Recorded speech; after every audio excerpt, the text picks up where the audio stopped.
যদি ଆପଣ ମାନେ ଦେଖିବେ ହିତୋପଦେଶ 20 ଅଧ୍ୟାୟ ତାର 9 ପଦକୁ ଦେଖନ୍ତୁ, ମୁଁ ପଢୁଛି।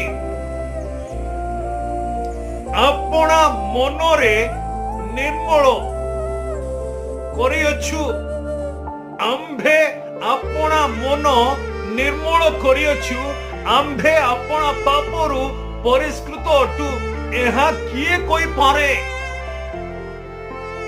ଆଶ୍ଚର୍ଯ୍ୟ ବିଷୟ, ଏ ସ୍ଥାନ ମଧ୍ୟରେ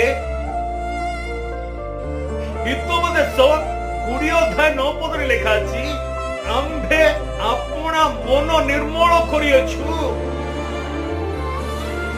କୌଣସି ବ୍ୟକ୍ତି କହିପାରିବ, ଯୋଉମାନେ ମତେ ଶୁଣୁଛନ୍ତି ମୋର ପ୍ରିୟ ଲୋକମାନେ, ସେମାନେ କହିପାରିବେ କି ଆମ୍ଭେ ଆପଣା ମନକୁ ନିର୍ମଳ କରିଅଛୁ, ଆପଣା ମନକୁ ଆମେ ପବିତ୍ର କରିଅଛୁ? ସିଦ୍ଧ